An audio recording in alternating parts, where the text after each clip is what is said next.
Hey everybody, here is your market minute for Sunday, the 13th of August. Now, the last time we did a market minute, the price was right up here and we were saying, my goodness, this is an amazing rally. It just won't stop and it may be consolidating as it grinds higher.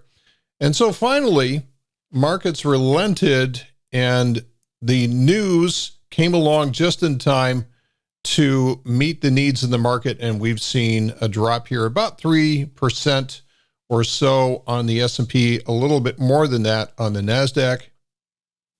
And I would say all is right with the world again. Remember, we had this sort of conundrum where we had the weekly chart in total exhaustion and just screaming higher.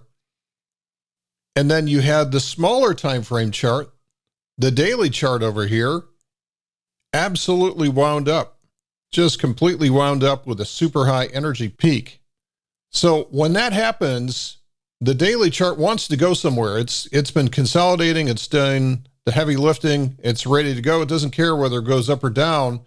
And then it defers over to the larger time frame, the weekly chart, and says, hey, I want to go somewhere. Can you go higher? No. Okay, well, let's go lower. And this is what's happened. So all is right with the world. This pullback makes total sense right now.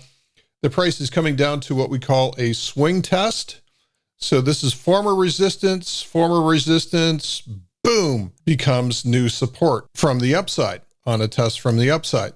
So this should bounce from here, but what I'm concerned about is not necessarily if and when it bounces, it's the next move. So it's not this move that I care about because this is just the initial move.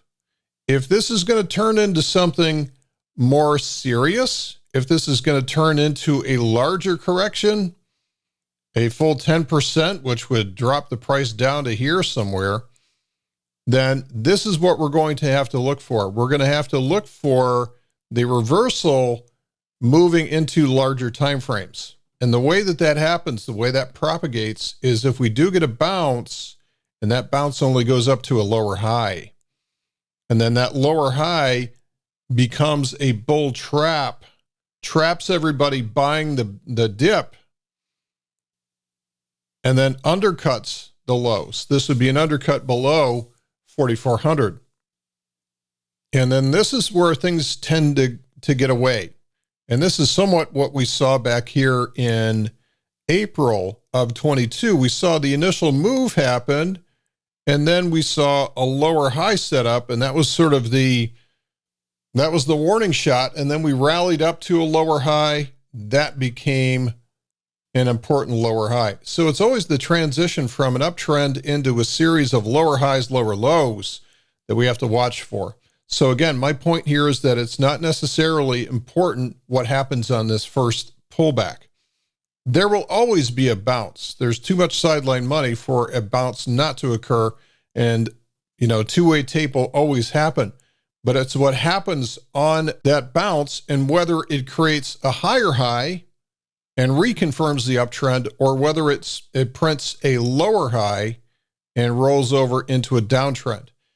And so what that would do is that would take the weekly chart into a lower high and then start it on a downtrend.